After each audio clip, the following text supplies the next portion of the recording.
Hi everyone, আসসালামু আলাইকুম। কি অবস্থা সবার? আমরা চলে আসলাম জামালপুর, জামাইবু দুইজন মিলে ঘুরতে। তো এইখানে যমুনা নদীর পাড়ে যাব, এই জন্য আমরা এখানে আসলাম। তো দেখতেই পাচ্ছেন খুব সুন্দর একটা ছোট্ট ফ্ল্যাটে আমরা থাকি, আর এটা হচ্ছে একদম ফ্রি। কেন ফ্রি আপনাদেরকে আমি ভালো করে বলি। ফ্রির কারণ হচ্ছে আমার শ্বশুর যেহেতু একজন ডিআইজি ছিলেন, তাই আমরা বাংলাদেশের অল জায়গায় ফ্রি থাকি পুলিশ অফিসার্স মেসে। দেখতেই পাচ্ছেন কি সুন্দর ওয়াশরুম, তারপর বেসিন হচ্ছে একদম আলাদা। আর বেসিন আলাদা হওয়ার কারণে নামাজ পড়তে একদম সুবিধা হবে, কারণ হচ্ছে ওয়াশরুমের ভিতরে ঢুকে অজু করতে হবে না। আর মানে আলমিরা, ড্রেসিং টেবিল, মানে সব কিছু একদম অল। তারপরে এসি, ফ্রিজ একদম। আর এটা হচ্ছে পুলিশ পানি, এই জন্য ও দেখাইতেছে আমার হাজব্যান্ড।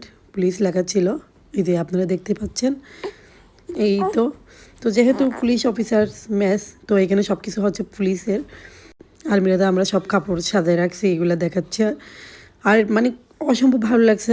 জামালপুর পুলিশ অফিসার্স মেসটা অনেক সুন্দর, মানে আমার কাছে অনেক ভালো লাগছে। আর এইটা হচ্ছে ছোট্ট একটা ড্রয়িং রুম, যেটা মানে অনেক সুন্দর, মানে সব কিছু মিলে অনেক সুন্দর ছিল। জামালপুরের অভিজ্ঞতাটা অনেক মজার ছিল। তারপর আমরা জামাই বউ মিলে এখন চলে যাব আমার মায়ের কাছে। মানে আমার মা মানে তো বুঝতে পারছেন, আমার শাশুড়ি মা। তো আমার শাশুড়ির মায়ের বাড়ি, বাপের বাড়ি হচ্ছে জামালপুর। এখানে আমার খালা শাশুড়ি, মামা শাশুড়ি, মামি শাশুড়ি, মানে সবাই আছে। মানে আমি আগে বুঝতামই না কাদেরকে শাশুড়ি বলে, কাদেরকে মামি বলে, কাদেরকে খালা বলে। এখন অনেকটাই বুঝতেছি। আমার জামাই আমাকে ভিডিও করতেছিল, তো আমাকে অনেক সুন্দর লাগতেছে। তখন কিন্তু বাবু আমার পেটে ছিল। আরেকটা মজার বিষয় তোমাদের সাথে শেয়ার করব, যেটা হচ্ছে জামালপুর থেকে গিয়েই কিন্তু আমার ডেলিভারি হয়েছিল। এখন কিন্তু বাবু আমার পেটে। আমি কিন্তু একটু একটু ভয় পাচ্ছিলাম, তাই আপনাদের ভাইয়া বললো চলো আমরা যমুনা নদীর পাড়ে যাই, ওইখানে গেলে তোমার অনেক ভালো লাগবে। তো আমি মানা করি নাই, তো আমরা দুইজন চলে গেলাম। এই তো আপনারা দেখতেই পাচ্ছেন আমরা চলেই আসলাম যমুনা নদীর পাড়ে। তো আমরা জামাইবো দুইজন পিকচার উঠাইতেছি, আবার কথা বলতেছি দুইজন মিলে। তো আমি বলতেছিলাম ওই যে দেখো সূর্য কত সুন্দর লাগতেছে।